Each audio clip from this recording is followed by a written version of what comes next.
I'd like to share with you some resignation letters that two teachers have written and have made public. I feel that they speak to the rest of us of what the teaching community is going through right now. And I think many more would agree with these, but are afraid to lose their jobs.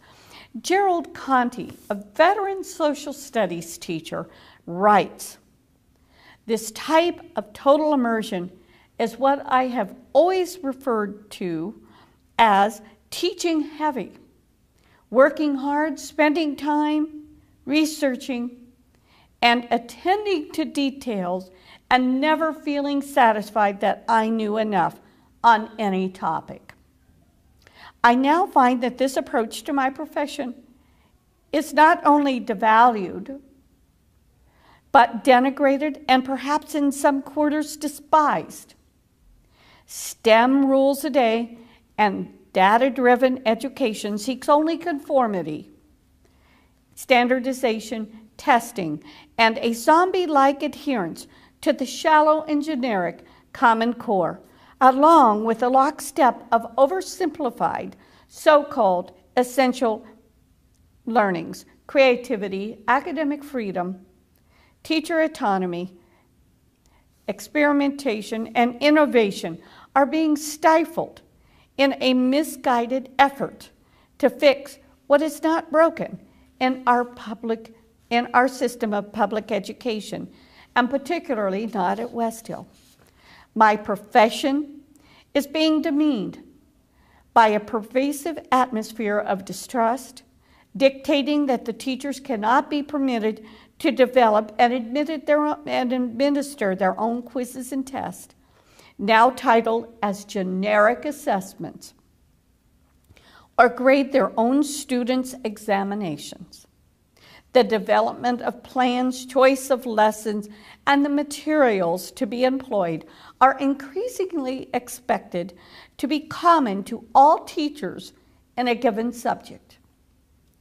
This approach not only strangles creativity, it smothers the development of critical thinking in our students and assumes a one-size-fits-all mentality more appropriate to the assembly line than to the classroom." So says and writes Gerald Conti, a veteran social studies teacher.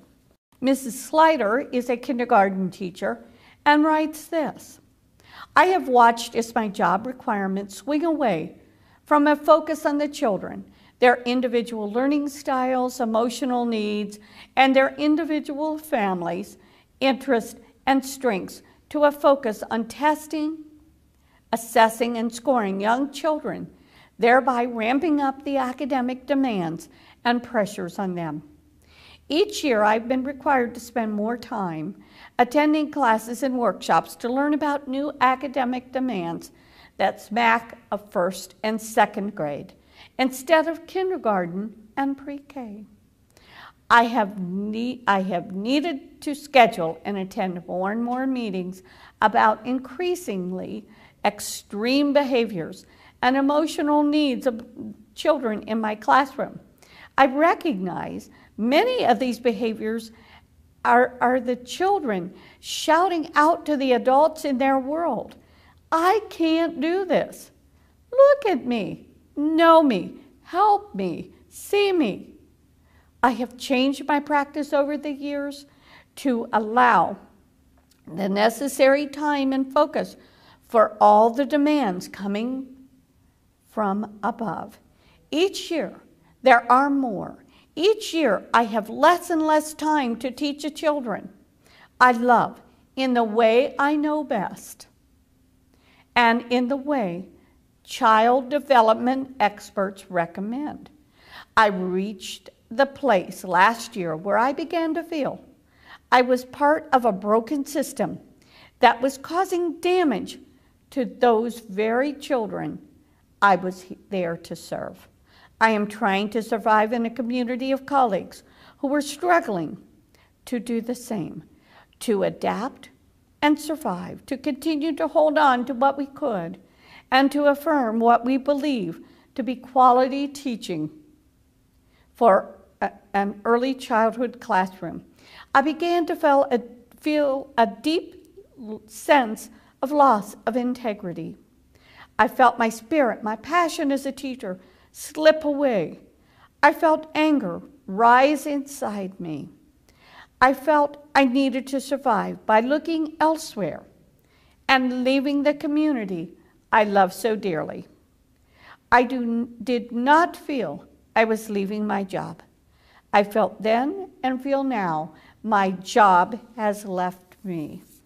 I hope that by sharing these letters, I've indicated to you, given you a sense of the top-down nature of Common Core. It is no longer a local decision about what the children are taught, when they're taught, how they're taught. It comes from the top down. And these teachers indicate that they have no choice now about what is being taught in the classroom. Now, many classrooms and teachers may say, well, I still have my choice. I still can tailor my curriculum, my teaching to the children in my classroom. We are seeing it more and more. We used to just hear it from California and from New York, but I think even here in the state of Wisconsin, we are seeing the iron claws, as I call it, of Common Core clamping down and rigorously enforcing the fact that it is the federal government that is in control. We do call these national standards, but the fact is the tests, the SBAC and PARCC, are federally controlled tests. He who controls the test controls the curriculum. And the writers and those who are in charge of implementing Common Core have no tolerance for anybody who will not fit their one-size-fits-all education.